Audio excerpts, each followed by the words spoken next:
Before the end of this week, one of these three things must happen. One, William Ruto must appoint ODM leaders into the positions that he promised Raila Amolo Odinga, because that is the MOU that they had before they impeached Rigathi Gachagua.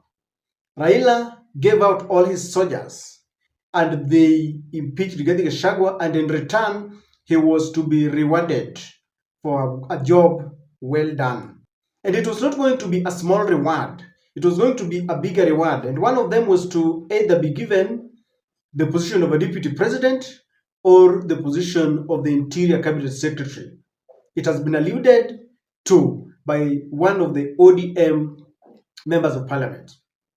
Number two, William Ruto, in the event that he's not going to appoint the ODM members into the slots that he had promised, he must now ensure that he reconciles with the Rigathi Gachagua camp.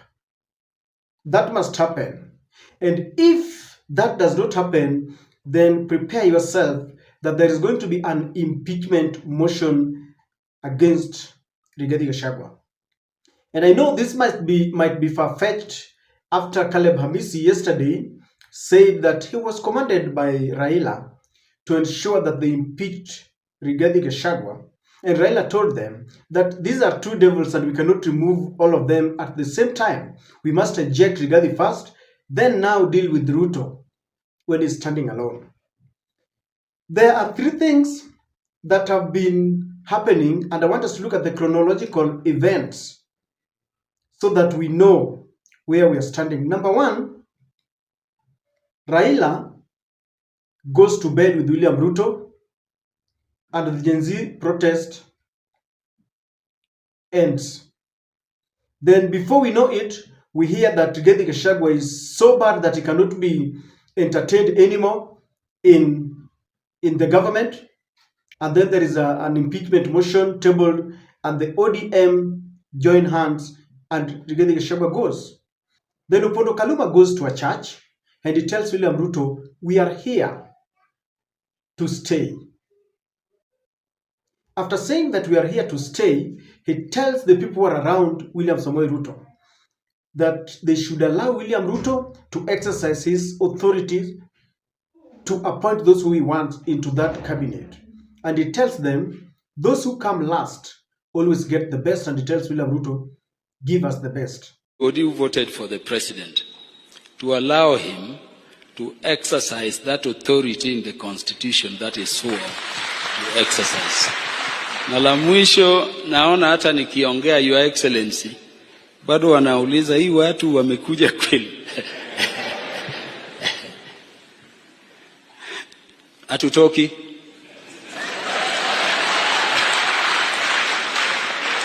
Mahali tumetoka si ndio mbali? Kutembea kutoka Sudan, Uganda mpaka ufike huku. Sasa kutembea kutoka Kisumu na Moiben. Rais hatutoki. Mine is to warn you to respect the presidency. We are searching for it. Hatujawahi pata sisi upande ule. And we will help you.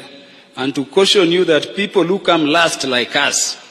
Si Biblia husema people went to harvest, lakini mwishowe hata wale walitoka nini walipata sawa.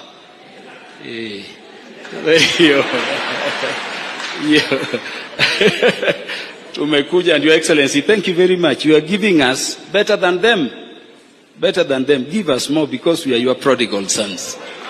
Your prodigal sons. After those incidences, ladies and gentlemen, Opondo Kaluma goes and writes something on his Twitter handle that the PSS must be dissolved so that the PSS must reflect the face of Kenya. And he adds that the interior cabinet that was left after Kithure Kindiki was sworn in must be given to Luos. And he adds that Luos have been fighting for the rights of people in this country. I don't want to read the whole of this because I did it in my earlier video. You can check it. But then, to culminate all of it, Caleb Hamisi is a very close ally of Raila Amolo Odinga. in less than 24 hours, assert that they are going to impeach William Samoei Ruto. Baba akasema kama mlikuwa mnataka wote waende nyumbani na mmoja ndio huyu amejitokeza, simfukuza huyu kwanza rais, alafu tuandamane na huyu mwingine, kwa sababu wakiwa pamoja sio rahisi kuwapeleka, si ndio? Sasa tumetafuta mmoja tumepeleka, huyu mwingine achunge bwana, amebaki bila nguo, kila kitu, achunge sana. Sasa hiyo ndio kazi tulipewa na baba. Be done is when the members of parliament report to parliament next week, the Gen Z needs to force those members to impeach the president. And any member of parliament who will not vote for impeachment of the president, they occupy their homes. That's the only way. This war must now turn to the members of parliament, and they force them. If I bring a vote of no confidence against the President William Ruto, I expect 349 members of parliament to support me. If they don't support me, then their homes are occupied. They need to force members of parliament to impeach the president. That's what we need to do. We don't need to put Gen Zs on the streets to be killed. When we have a national assembly to do what Gen Z are supposed to do, the Gen Zs have given us a platform. Now what is remaining is for members of parliament to do the rest. Let us not put our children on the streets to be killed when we have members of parliament who have the responsibility to impeach the president. From where you sit, do you think these people are serious? Do you think the ODM is so serious that they can impeach William Samoei Ruto? Do you think if they decide to do that, can they get the numbers? Because impeachment motion can be tabled, but can they get the numbers if they team up with the other like-minded? And who are the like-minded? When Rigathi-Gachagua was being impeached, the members of parliament, even from Rigathi's county, voted to impeach him. And I wonder, can Raila get the numbers? I know Kenyans would really want William Ruto to be impeached, but can Raila get the prerequisite numbers to impeach Rigathi-Gachagua? To answer that question, I want us to look at what I started with. The noise that you hear is because William Ruto is running away from the MOU that they signed. ODM expected that the day William Ruto constituted that committee that was going to prepare the swearing in of Kithure Kindiki, and he took the interior docket and gave it to Musalia Mudavadi. They expected on that very day William Ruto was to appoint a Luo, as Opondo Kaluma puts it, into that docket, because that seems to be their agreement. The ODM fraternity believes that this is their government, and as they go into this government, they feel entitled because they know, as a matter of fact, that it was their victory that was taken away.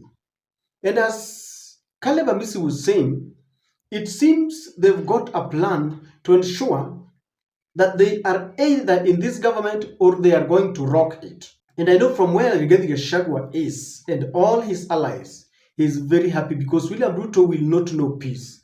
There is a lot of lobbying, and William Ruto is in the middle of a dilemma. He doesn't know who to give this docket, because in his mind he wants to create another power in Mount Kenya to check Kithure Kindiki. And the only way to create this power is to ensure that someone like Kimani Ichung'wah is given this docket, because Kimani Ichung'wah is from Mount Kenya West. If he gives him this docket, it will act as a soothing ointment for those who are disgruntled that Rigathi was chased. He will tell them, I've given you this. And then Kimani Ichung'wah will act to check Kithure Kindiki, because Kithure Kindiki has been given a very powerful docket that if he's not checked, even though he promised he will be very loyal to the president knows that in politics you don't rely on words. He must be checked.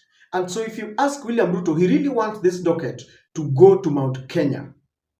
Just the same way Kithure Kindiki was given prominence. He was trying to check Rigathi-Gachagua. Luckily enough, Rigathi-Gachagua had the people. He didn't have the support of the government. So from where William Ruto sits, he feels the ODM is demanding too much, despite the fact that that was the agreement before they impeached Gachagua. I believe so because the way things are now unfolding, this must have been the case. Number two, William Ruto feels that he cannot dissolve the PSS, that is the principal secretaries, and give a major slot to ODM and then add them another powerful docket. Because that will also mean that the ODM, or if you put it the loose, will be so powerful. Remember, Raymond Omolo is the PS, Minister of Interior.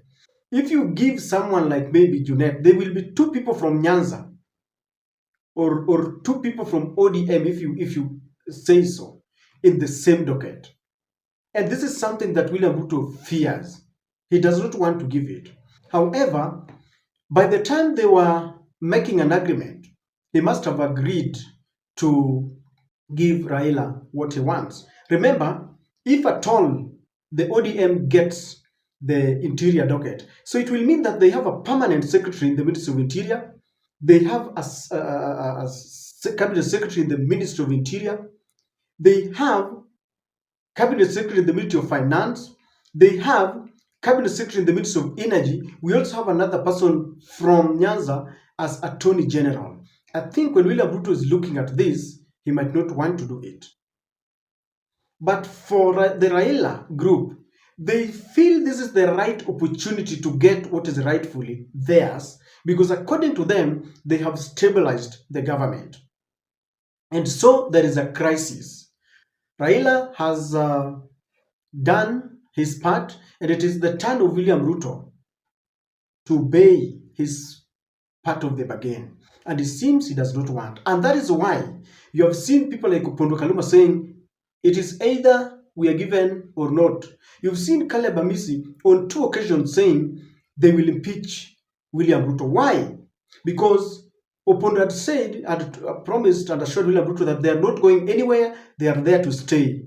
And now all of a sudden, William Ruto to be impeached. Caleb Amisi cannot talk if he does not have the blessings of Raila Odinga.